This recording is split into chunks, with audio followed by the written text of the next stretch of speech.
गणेशाय नमः। ओम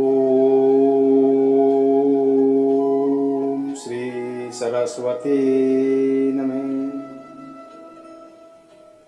ओम श्री कृष्ण सीतारामाभ्यां नमः। श्रीमद्भागवत महापुराण।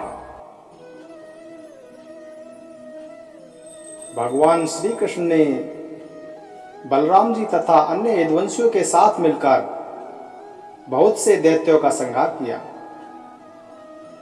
तथा कौरव और पांडवों में भी शीघ्र ही मारकाट मचाने वाला अत्यंत प्रबल कलह उत्पन्न करके पृथ्वी का भार उतार दिया। कौरवों ने कपट पूर्वक जुए से, तरह तरह के अपमानों से तथा द्रौपदी के केस खींचने आदि अत्याचारों से पांडवों को अत्यंत क्रोधित कर दिया था। उन्हीं पांडवों को निमित्त बनाकर भगवान श्री कृष्ण ने दोनों पक्षों में एकत्र हुए राजाओं को मरवा डाला और इस प्रकार पृथ्वी का भार हल्का कर दिया। अपने बाहुबल से सुरक्षित यदुवंशियों के द्वारा पृथ्वी के भार राजा और उनकी सेना का विनाश करके प्रमाणों के द्वारा ज्ञान के विषय न होने वाले भगवान श्री कृष्ण ने विचार किया कि लोक दृष्टि से यदि विचार किया जाए, भगवान श्री कृष्ण ने विचार किया कि पृथ्वी का भार दूर हो जाने पर भी वस्तुतः मेरी दृष्टि से अभी तक पृथ्वी का भार दूर नहीं हुआ है, क्योंकि जिस पर कोई विजय नहीं प्राप्त कर सकता वह यदुवंश अभी पृथ्वी पर विद्यमान है और यह यदुवंश मेरे आश्रित है और हाथी घोड़े जनबल धनबल और विशाल वैभव के कारण अत्यंत विग्रह रूप ले रहा है। अन्य किसी देवता आदि से भी इसकी किसी प्रकार पराजय नहीं हो सकती। बांस के वन में परस्पर संघर्ष से उत्पन्न अग्नि के समान इस यदुवंश में भी परस्पर कलह खड़ा करने के मैं शांति प्राप्त करूंगा और इस यदुवंश को समाप्त करके मैं इसके बाद अपने धाम को जाऊंगा। हे राजन, भगवान सर्वशक्तिमान और सत्य संकल्प हैं। उन्होंने इस प्रकार अपने मन में निश्चय करके ब्राह्मणों के शाप के बहाने अपने ही वंश का संहार कर डाला और सबको समेटकर अपने धाम में ले गए।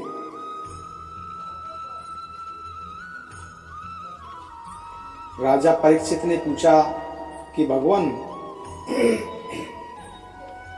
यदुवंशी तो बड़े ब्राह्मण भक्त थे, उनमें बड़ी उदारता भी थी और वे अपने कुल वृद्धों की नित्य निरंतर सेवा करने वाले भी थे। सबसे बड़ी बात तो यह थी कि उनका चित्त भगवान श्री कृष्ण में लगा रहता था। फिर उनसे ब्राह्मणों का अपराध कैसे बन गया और ब्राह्मणों ने उन्हें शाप क्यों दिया? उस श्राप का कारण क्या था तथा उसका क्या स्वरूप था? समस्त यदुवंशियों के आत्मा स्वामी और प्रियतम एकमात्र भगवान श्री कृष्ण ही थे।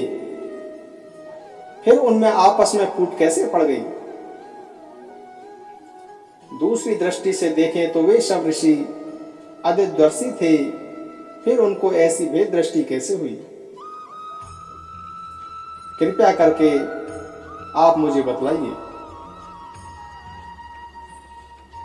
श्री सुखदेव जी ने कहा कि भगवान श्री कृष्ण ने वह शरीर धारण करके जिसमें संपूर्ण सुंदर पदार्थों का सन्निवेश था, नेत्रों में मृगनयन, कंधों में सिंह स्कंद, करों में करिकर, चरणों में कमल आदि का विन्यास था, पृथ्वी में मंगल में कल्याणकारी कर्मों का आचरण किया,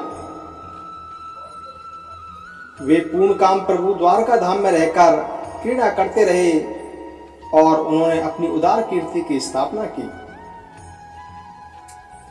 अंत में श्री हरि ने अपने कुल के श्रृंगार उपश्रृंगार की इच्छा की, क्योंकि अब पृथ्वी का भार उतारने में इतना ही कार्य शेष रह गया था। भगवान श्री कृष्ण ने ऐसे परम मंगलमय और पुण्य प्रापक कर्म किए जिनका गान करने वाले लोगों के सारे कलिमल नष्ट हो जाते हैं। अब भगवान श्री कृष्ण महाराज उग्रसेन की राजधानी द्वारकापुरी में वसुदेव जी के घर यादवों का श्रृंगार करने के लिए काल रूप से ही निवास कर रहे थे।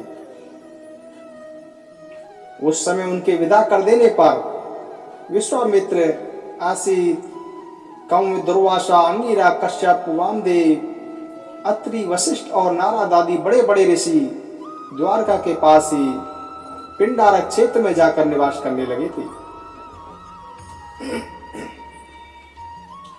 एक दिन यदुवंश के कुछ उद्दंड कुमार खेलते खेलते उनके पास जा निकले।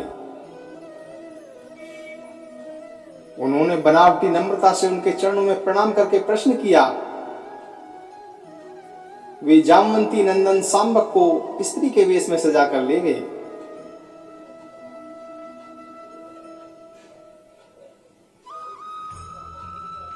और कहने लगे कि ब्राह्मणों,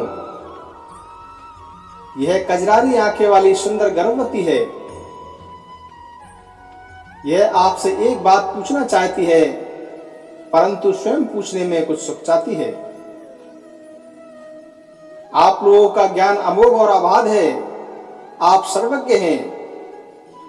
इसे पुत्र की बड़ी लालसा है और अब प्रसव का समय निकट आ गया है।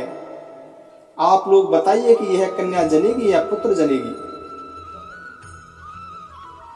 जब उन कुमारों ने इस प्रकार उन ऋषि मुनियों को धोखा देना चाहा, तब वे भगवत प्रेरणा से क्रोधित हो उठे और उन्होंने कहा कि मूर्खों, यह एक ऐसा मूसल पैदा करेगी जो तुम्हारे कुल का नाश करने वाला होगा। मुनियों की यह बात सुनकर वे बालक बहुत ही डर गए। उन्होंने तुरंत ही शाम का पेट खोलकर देखा तो सचमुच उसमें एक लोहे का मूसल मिला। अब तो वे सब पछताने लगे और कहने लगे कि हम तो बड़े अभागे हैं। देखो, हम लोगों ने तो यह कहना अनर्थ कर डाला। अब लोग हमें क्या कहेंगे। इस प्रकार वे बहुत घबरा गए तथा मूसल को लेकर अपने निवास स्थान में गए। उस समय उनके चेहरे फीके पड़े हुए थे, मुंह का तेज उड़ा हुआ था। उन्होंने भरी सभा में सब यादवों के सामने ले जाकर वह मूसल रख दिया और राजा उग्रसेन से सारी घटना कह सुनाई। राजन,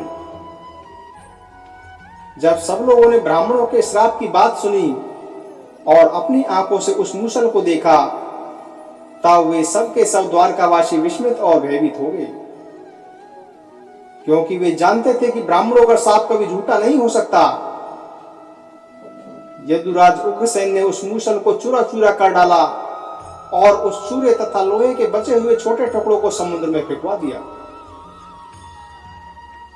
इसके संबंध में उन्होंने भगवान श्री कृष्ण से कोई सलाह नहीं ली, ऐसी ही उनकी प्रेरणा थी।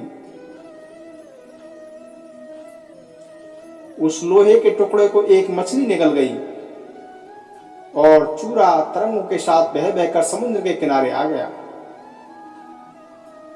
वह थोड़े दिनों में ही एरक बिना गांठ की एक घास के रूप में उग आया।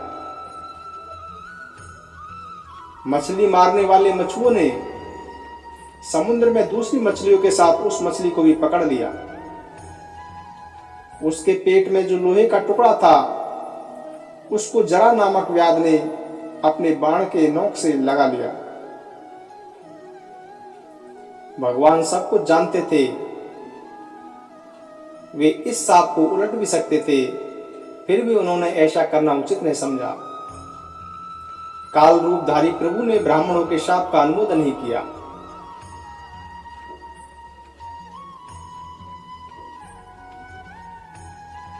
जैसे ही मनुष्य भगवान की शरण लेकर उनका भजन करने लगता है, उसे भजन के प्रत्येक क्षण में भगवान के प्रति प्रेम, अपने प्रेमास्पद प्रभु के स्वरूप का अनुभव और उनके अतिरिक्त अन्य वस्तुओं में वैराग्य, इन तीनों की एक साथ ही प्राप्ति हो जाती है। इस प्रकार जो प्रति क्षण एक एक वृत्ति के द्वारा भगवान के चरण कमलों का ही भजन करता है, उसे भगवान के प्रति प्रेममयी भक्ति, संसार के प्रति वैराग्य और अपने प्रियतम भगवान के स्वरूप की स्फूर्ति, ये सब अवश्य ही प्राप्त हो जाते हैं। वह भागवत हो जाता है और जब ये सब प्राप्त हो जाते हैं तब वह स्वयं परम शांति का अनुभव करने लगता है। जय श्री कृष्ण, जय श्री कृष्ण।